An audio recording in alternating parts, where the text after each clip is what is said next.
chasing it and fires at it. What the hell could do that? This time on Unexplained Mysteries, Undercover UFOs, we'll investigate important clues that prove the government is engaged in a massive UFO cover-up. Our government has flat out lied to us for 40 years or more. We'll show you the government's distortion of the truth. This is that's lying through your teeth to the American people. The military's mysterious black projects based on alien technology. Is this otherworldly technology that's being applied to Air Force black projects? The scientist who was ordered to study an alien UFO. Our group basically was to back engineer them and see how it was fabricated and try and duplicate some of that technology with earthly materials. The military cover-up of a dangerous UFO threat to our nuclear air bases. Whatever this was flying around could just penetrate all these defenses at will. And the government's use of threats and fear to suppress the truth. The powers that be knew I was dark to you. There would be a high price for me to pay. You'll find out why the government is reluctant to admit the possible existence of life on other planets. The reason being that it could cause widespread social unrest and possible deterioration of government control. We'll hear from witnesses of saucer-shaped craft that might have been designed and built by the Air Force. My gosh, those are flying saucers. Those things really do exist. And we'll give you our final analysis in our Unex report as we blow the lid off the government's UFO conspiracy on Unexplained Mysteries, Undercover UFOs. Since the first sighting of a UFO, evidence suggests the U.S. government has lied to the American public to cover up the existence of alien spacecraft.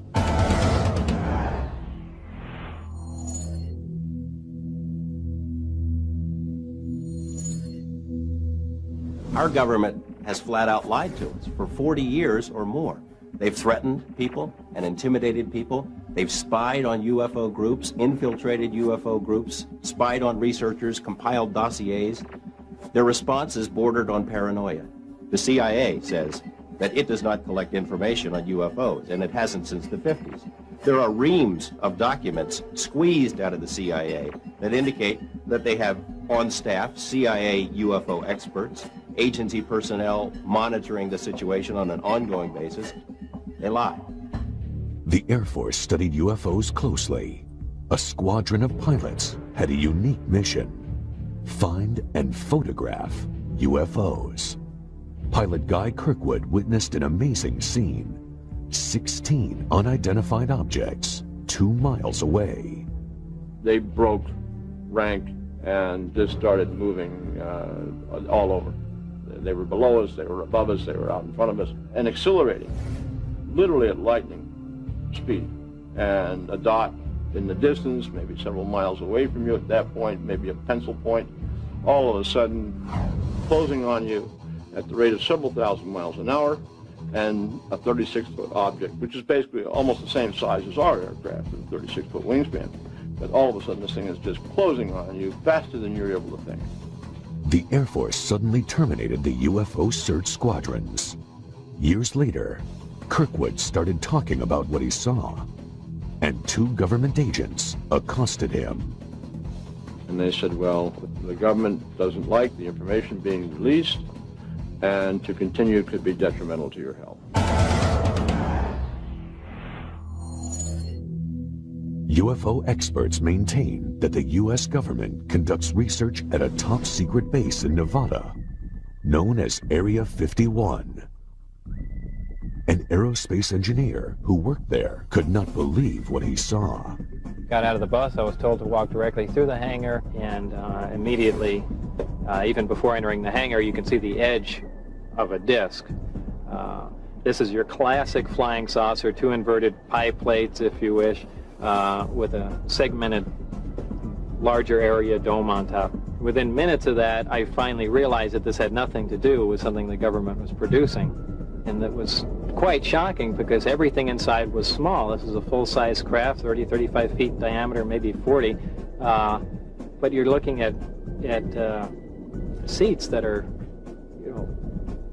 18 inches off the ground, obviously made for something smaller. It certainly wasn't made for children to play in. The U.S. government denies working on alien spacecraft. They also deny that Robert Lazar ever worked for them. Records of Lazar's employment have vanished. But two important items of information offer solid proof. A W-2 form stating that he worked for Naval Intelligence, and a listing of his name in a government lab phone book. After Lazar came forward, he was threatened by government agents. Many others suffered the same fate. One after another had visits from government personnel who basically intimidated or told them to back off, followed them around. I've been covering organized crime in Las Vegas for 10 years, dealing with mob hitmen and mob informants, people who have been in the witness protection program. The fear that is generated by this UFO subject for people who really know about it far outweighs the kind of fear that the mob inspires. I mean, people are more afraid of our government than they are of organized crime. Despite the risk, Lazar maintains his conviction. I am exactly sure of what I saw. I know what mainstream science is like. I know where physics stands. I know all of that. And this is an extraterrestrial craft. This technology is hundreds and hundreds of years in advance of us, and that's the end of that story. The U.S. government has a history of withholding secrets from the public. LSD experiments on human subjects, radiation tests over cities, the Stealth Fighter Project, and the U-2 spy plane. The government has a name for their policy of systematic lying to the public. It's called disinformation. Our government does it all the time. There are even printed guidelines for how cover stories, disinformation, are supposed to work. While serving at NATO headquarters, Bob Dean saw super-secret documents dealing with UFO sightings called the Assessment. I have to be honest with you and tell you that that information literally changed my life, because I knew for the first time that the subject was not fantasy, it wasn't myth, wasn't legend, it was real, it was true. One of the reasons I'm violating my national security oath is that I believe that the American people are losing their Constitution because of the secrecy and the cover-up. Officially, the government investigated UFOs under the name Project Blue Book. Now, I look upon Blue Book itself as a little bit of disinformation, to tell the people, yes, we're doing something, when in reality, Blue Book, as we understood it, was simply a public relations front. Many experts feel the government will go to any length to conceal the truth. To give you an example of the most recent example of absurd disinformation was this incident involving the Roswell incident.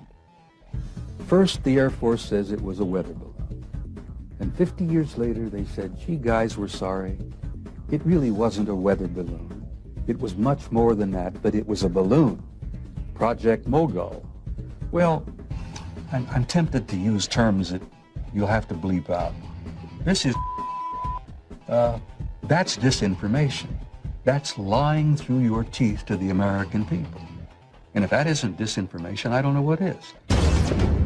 Coming up, the frightening UFO threat on our nuclear arsenal. It was a classic flying saucer, and it shot a beam of something at our warhead. Find out about the military's top secret black projects. Area 51 is the most tightly secured installation in this country. I saw the object exhibit entirely unconventional flight characteristics. The government's search for extraterrestrial intelligence, which was abruptly terminated. The government would never make that leap of faith that the public would be able to handle the fact that we are receiving intelligence signals from somewhere else. Eyewitnesses who saw UFOs parked on an airbase. Hey, my interest perked up instantly when I began to see literally hundreds of photographs of all types of quote-unquote flying saucers. And the government conspiracy to crush the truth about UFOs. I don't think the military has any credibility with the public in terms of its denials of this program or that program. And we'll give you our ultimate account with our UNX report. Stay tuned for more on Unexplained Mysteries.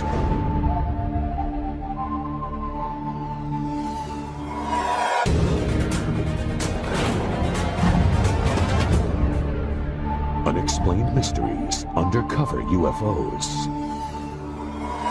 The long-time U.S. policy of lies and disinformation may have put the public in danger. Security at several U.S. nuclear missile bases was breached when eyewitnesses reported bright lights just 200 feet from the missile silos. The speed it took off with, I've seen F-16s fly high rates of speed. And this was here and gone from a dead still hover. Wordsmith Air Force Base, Oscoda, Michigan. Shuttered now, it was an important part of Strategic Air Command's Northern Tier Nuclear Bomber Retaliation Force. An alarm sounded when several unidentified objects showed up on radar, and they were headed straight for the airbase. Stop Rock with an expedited scramble. Authentication time is 1906. Scramble. Roger that. As UFOs flew towards the nuclear weapons storage areas, jets tried to intercept them. But by the time the pilots got there, they were gone. There were at least a dozen U.S. and Canadian military bases that were overflown during a 3-week period. Air Force personnel reported numerous sightings and radar contact of the UFOs in official documents. All of the incidents took place near nuclear weapons facilities. When one object came low over a weapons storage area, that appeared to demonstrate a clear intent over this area, meaning it seemed to have intelligence. I was awakened in the morning by a bright, glowing orange colored light. Looked out over the creek. There was a large, glowing orange oval-shaped object. It hovered over there for, I'd say, good 3 to 4 minutes. It sped off at a high rate of speed, heading away from the airbase. I was scared. There was fear running through me. In their public accounts, the Air Force officially denied all the reports. It's very difficult to find military witnesses because they're, at the time, covered by regulations. I decided, along with several other researchers, to file Freedom of Information requests with the Pentagon. The Air Force documents stated, quote, penetration of sensitive areas during the hours of darkness have prompted the implementation of Security Option 3 at our Northern Tier bases, unquote. The reason this is so significant and interesting is that they seem to be focused on atomic weapons. These bases, because of what they stood for, they were our massive retaliation capability, and therefore they were very high security bases. Whatever this was flying around could just penetrate all these defenses at will. The important question, did the UFOs affect the missile's ability to launch? Malmstrom Air Force Base had several intrusions near missile silos, one involving an object which, according to one witness, hovered over the silo and somehow managed to change the tracking numbers on the missile. According to the witness, the missile had to be removed and retooled to make it work again. And to see this, not in UFO books, but in government military messages, was a real eye-opener. And I think that if the public had known that at the time, there would have been great alarm. About 10 years before, Air Force Lieutenant Robert Gibbs witnessed something remarkable.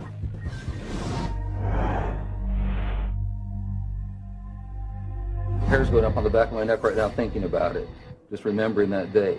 I saw something that was so strange that it changed my life.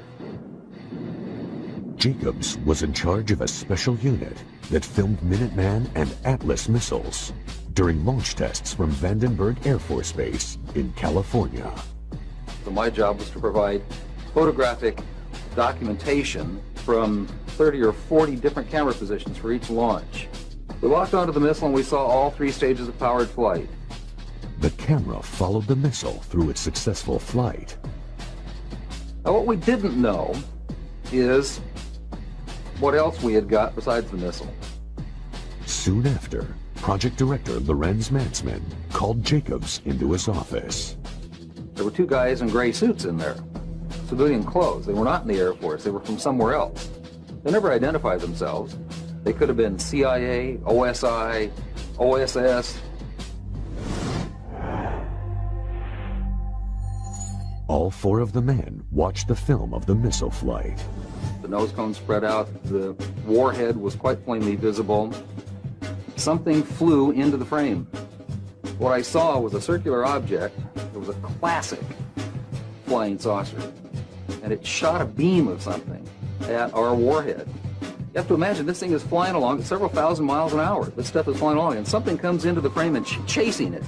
And comes in like this and fires at it, and goes around like this and fires at it, and goes around like this and fires at it, and fires at it like this, and then goes back out that way. What the hell could do that? Suddenly, Jacobs was in the hot seat. And he said, "What was that?" And I said, "It looks to me like we got a UFO." And he said, "You are never to say that again. As far as you're concerned, Lieutenant Jacobs, this never happened." And I was sworn to silence, reminded of the severity of a security breach, and told to leave the room. After keeping silent for many years, Jacobs went public. The Air Force responded with complete denial. The Air Force denied that I was ever there. Despite the existence of the film, the Air Force denied that Jacobs was in charge of the Special Photo Unit. They even denied he was in the Air Force at the time. They denied everything. Records reveal that Jacobs was in the Air Force, that he was in charge of the photo unit, and that he was filming that day. Major Matzman, his commanding officer who screened the film with him, wrote a letter confirming Jacobs' account of the UFO. The Air Force is probably not going to like this film, but there's nothing they can do about it. It exists. It documents the telescope, the people who were there, including me. And if there are any ramifications about it, I guess I just don't care anymore. Next on Unexplained Mysteries, is there a connection between top-secret black projects and UFO sightings? Certainly some of these things are going to look very strange. They're very unlike aircraft with which people are familiar. Is the military using alien technology in its black projects? I think the technology at Area 51 originally came from somewhere else. And what happens to people who want to get close to Area 51? I think that could be the biggest and perhaps the last mistake they are going to make in their life. We'll show you why NASA terminated its own probe that was getting information to life on Mars. They said that NASA or the government might want to consider keeping the information from the public. And the government abruptly stopped its search for extraterrestrial life. For certain people, that's not something that they want to either believe in or allow anybody to know that they believe in. We'll expose what the government does to military officers who report UFOs. I got letters from high-ranking officers that they had no record of such an aircraft ever existing.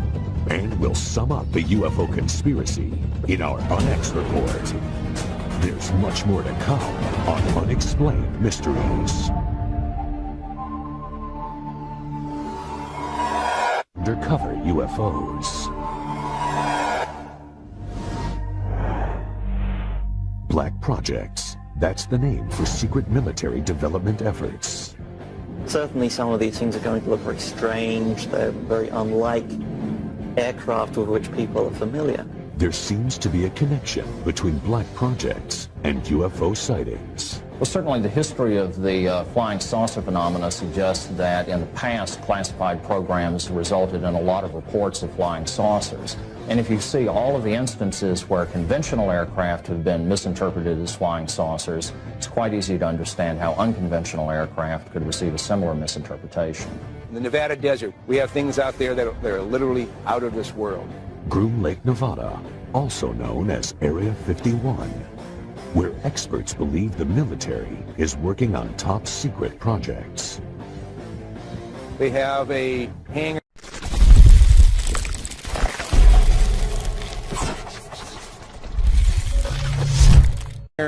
south end of the ramp that appears to have doors that are almost 200 feet tall, 400 feet wide. You can put anything in there.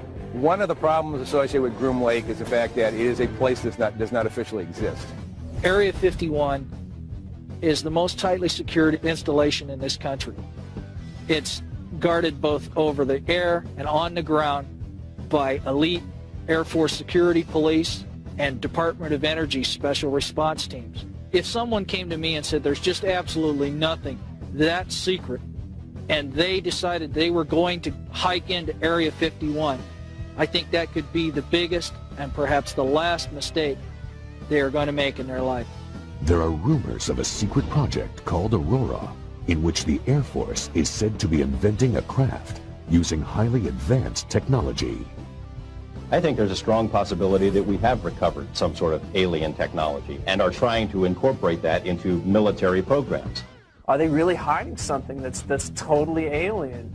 Is this otherworldly technology that's being applied to Air Force black projects?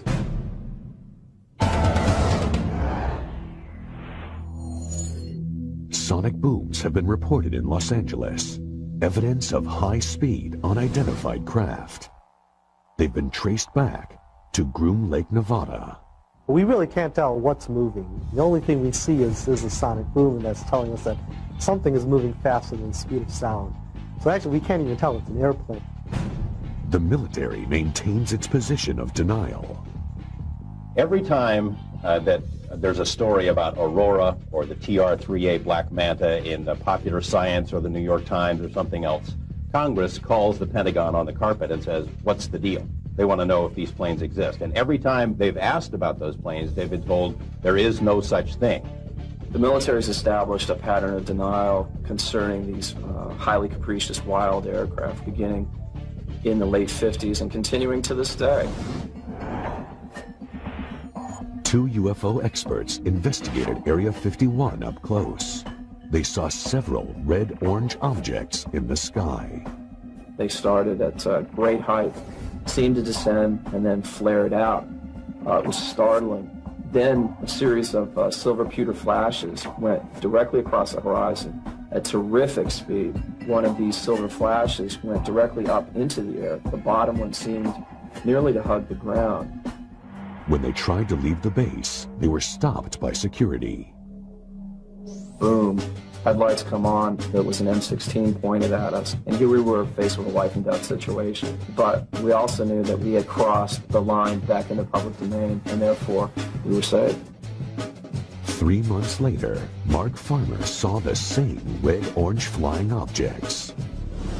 I saw the object exhibit entirely unconventional flight characteristics. At times it would wobble around in the sky and appear very unstable. At other times it would be in a rock-hard hover.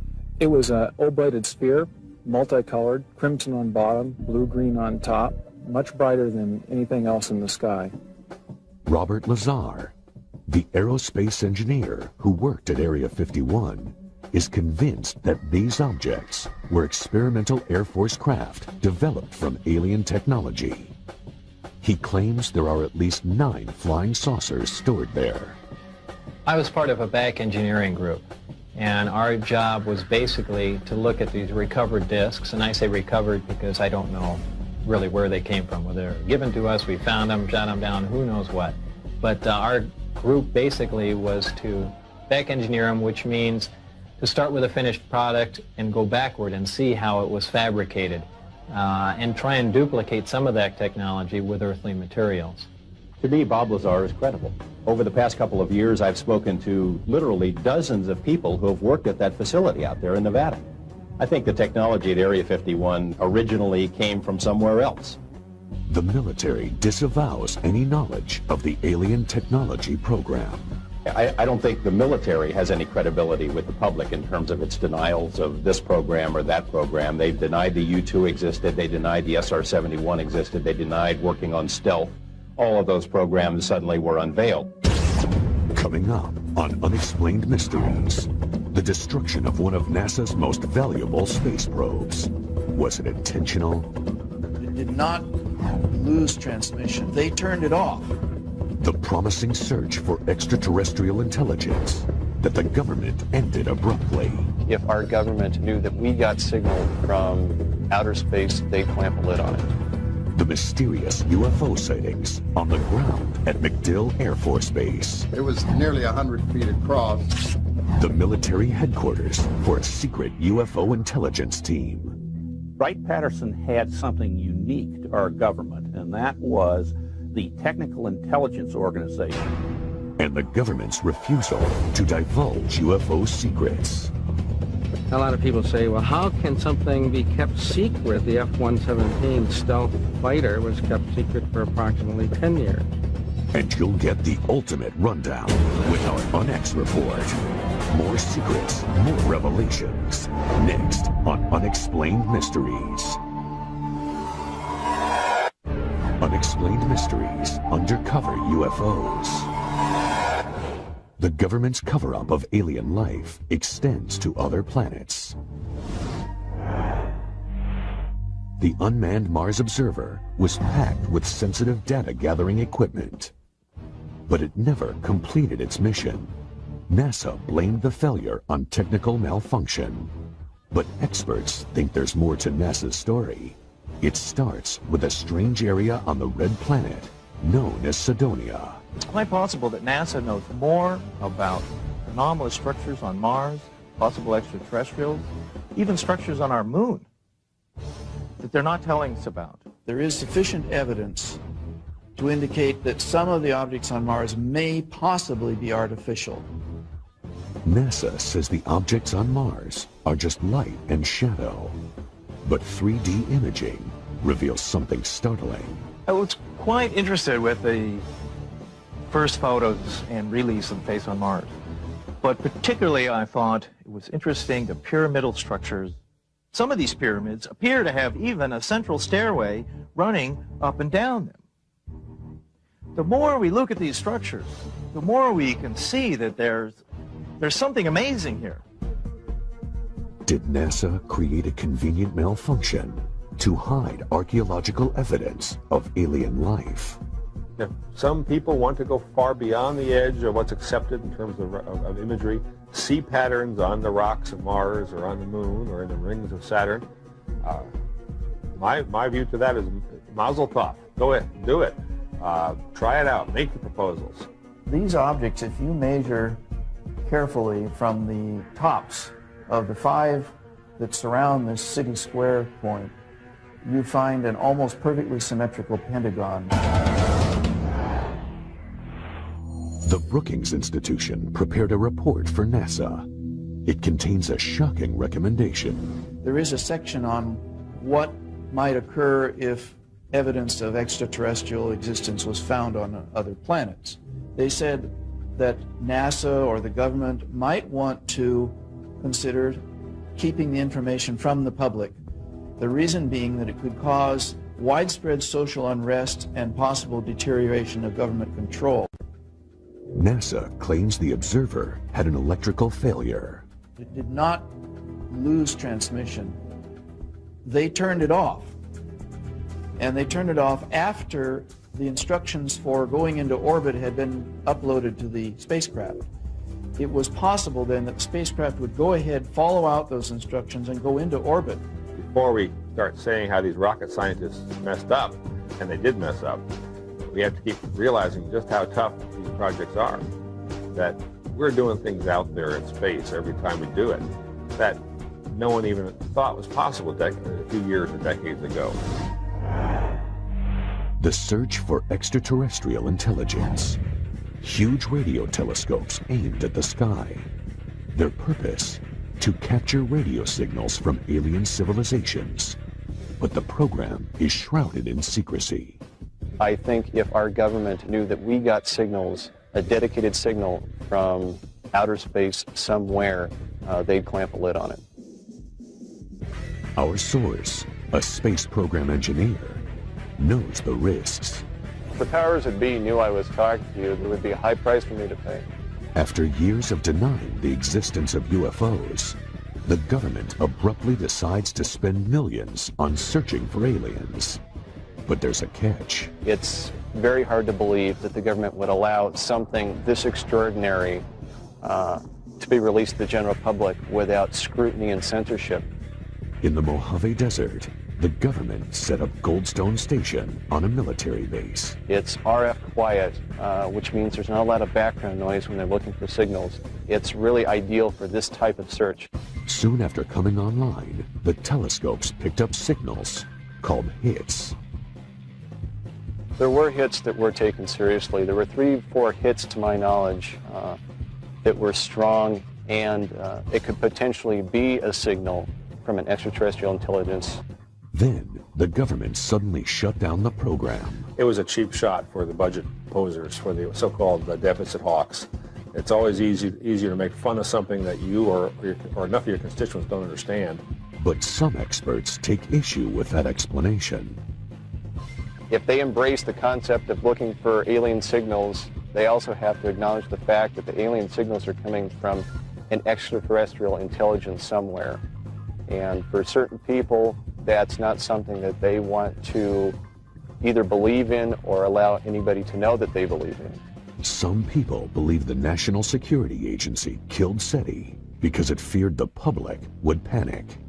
Their history and action in the past is a good warning of what they would do if something like this happened.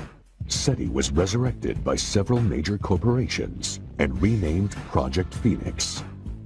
But the government maintained a strong, though unpublicized, presence. If the hits do come down, they will be suppressed, and I don't think anybody will take a chance. The government would never make that leap of faith that the public would be able to handle the fact that we are receiving intelligence signals from another race, creature, something from somewhere else. Next on Unexplained Mysteries, the Air Force officer who saw a number of UFOs. My gosh, those are flying saucers. Those things really do exist.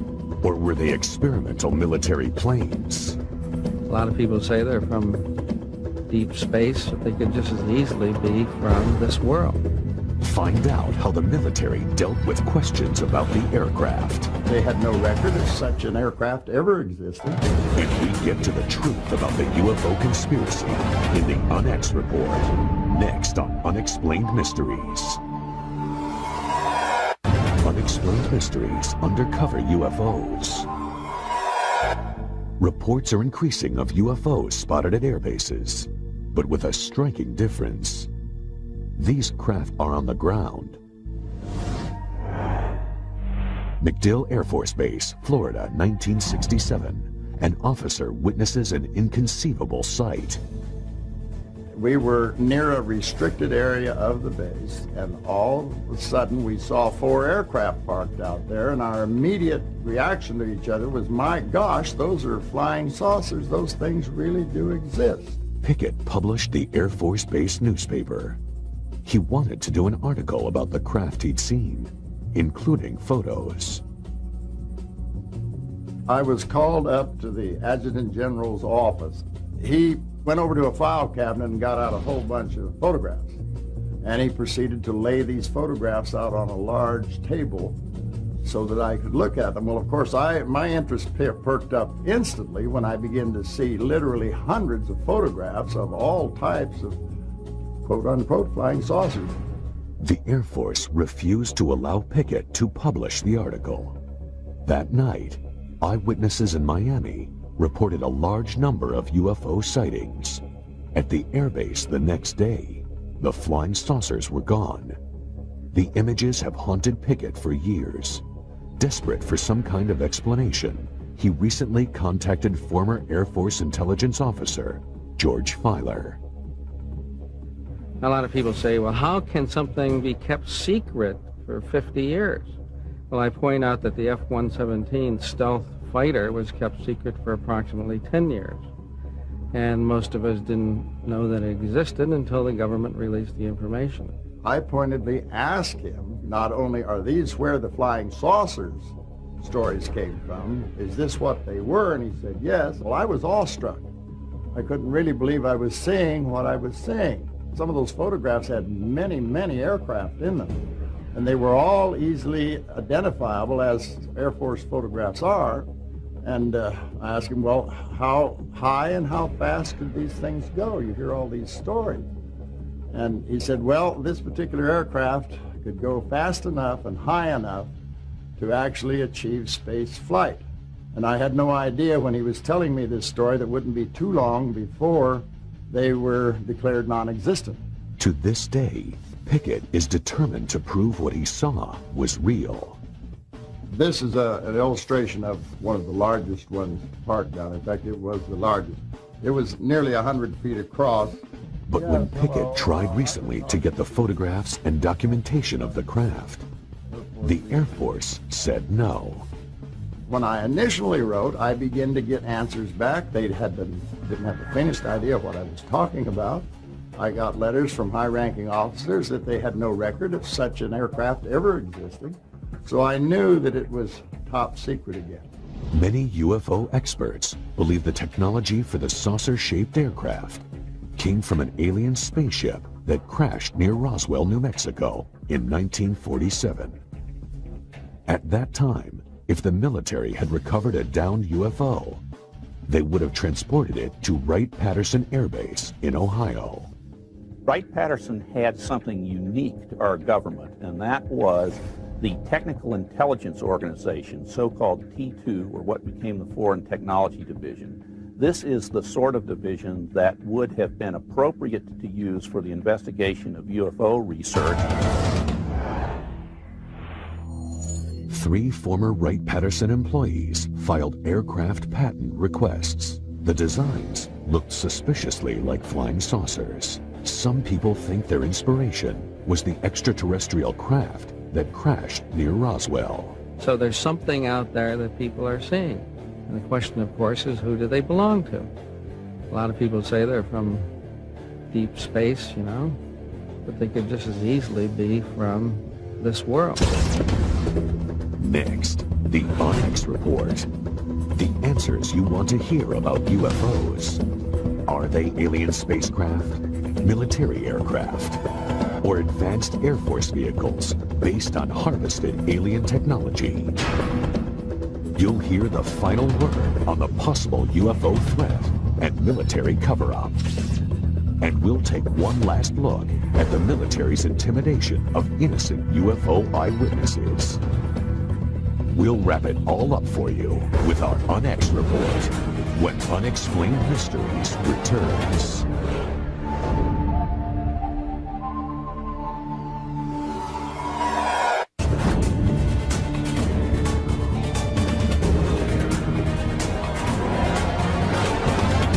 And now for the Unex Report.